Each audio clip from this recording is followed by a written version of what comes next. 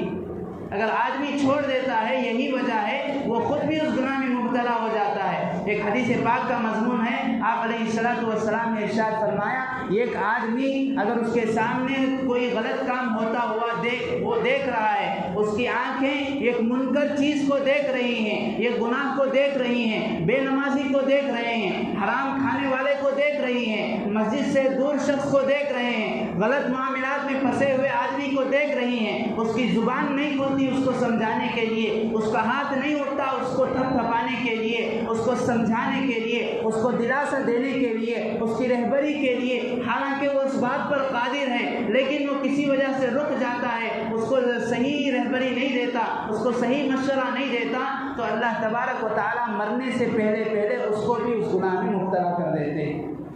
یہ اس کا فتنہ ہے، اللہ تبارک و تعالیٰ کی طرف سے یہ عذاب ہے اس پر کہ وہ قادر تھا، اس نے نہیں روکا، وہ قادر تھا، اس نے دعوت نہیں دی، وہ قادر تھا امر بالمعروف اچھائی کا حکم کرنے پر، وہ قادر تھا برائی سے روکنے پر، وہ قادر تھا اپنی بیوی بچیوں کو پردے میں رہنے کے لیے حکم کرنے پر، وہ قادر تھا گھر میں دینداری کا ماحول قائم کرنے پر، وہ قادر تھا خود اور اپنے بچوں کو نماز کا پابند بنانے پر، اس کے باوجود وہ اس کام کو نہیں کیا، امر بالمعروف کو نہیں کیا، تو ایک وقت ایسا آئے گا اس کی نحوست سے، اس کی برکتی سے، اس کی درندراگی کی وجہ سے وہ بھی بے نمازی بن کر مرے گا۔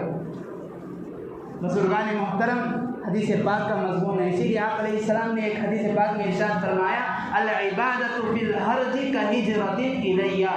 فتنوں کے زمانے میں آدمی کو جن چیزوں سے روکا گیا ہے، وہ رکنے کے زمانے میں اگر آدمی عبادت میں لگا ہوا ہے، مسجد کو آباد کرنے میں لگا ہوا ہے، مسجد کے اعمال سے جڑا ہوا ہے، گھر کو مسجد بنانے کی فکر میں لگا ہوا ہے، تو اس کی یہ عبادت وہ مدینے کی طرف میرے پاس ہجرت کر آنے کے برابر ثواب کے مانند ہے۔ اس کی یہ عبادت ایسے وقت میں ہجرت کا ثواب دیتی ہے، اور ہجرت کا ثواب الہجرت تہدم ما کان قبلھا۔ آدمی ہجرت، حضرات صحابہ مکے سے مدینے کی طرف ہجرت کر گئے ہیں، رسول اللہ کے شہر کو گئے ہیں، تو ان سے پہلے، ہجرت سے پہلے جو ان کے کام تھے، جو ان سے صغائر بھول چوک میں چھوٹے غلطیاں ہوئی تھی، ساری غلطیوں کو ہجرت معاف کر دیتی ہے۔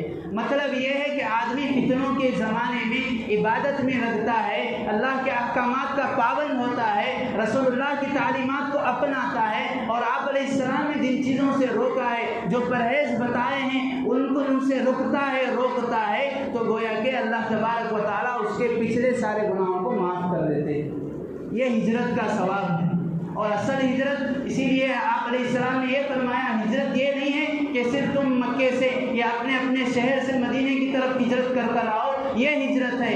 الہجرت المہاجر من حجر ما نہى اللہ عنہ۔ مہاجر اصل میں وہ ہے، ہجرت کرنے والا اصل میں وہ ہے جو رسول اللہ اور اللہ تبارک و تعالیٰ نے جن چیزوں سے روکا ہے اس سے رک جائے، یہ سب سے بڑی ہجرت ہے۔ اللہ تبارک و تعالیٰ سے دعا ہے، اللہ تبارک و تعالیٰ ہم سب کو آپ علیہ السلام کے احکامات اور آپ کی بتائی ہوئی پرہیز اور ممنوعات سے بچ کر خود کو اور گھر کے ماحول کو، علاقے کے ماحول کو اللہ تبارک و تعالیٰ کے بتائے ہوئے شریعت کے مطابق بنانے کی توفیق نصیب فرمائے۔ اللہ تبارک و تعالیٰ ہم سب کو، ساری امت کو فتنوں سے اپنے آپ کو اور اپنے ایمان اور اعمال کو بچا کر اس دنیا سے ہمیں ایمان اور اعمال پر اور ہمارا آخری وقت کلمے پر اور اسلام پر ہو، ایسے فیصلے فرمائے۔ آمین۔ وآخر دعوانا الحمدللہ۔ الحمدللہ رب العالمین. جو اب سنت نہیں پڑھے ہم پڑھیں.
Mm-hmm.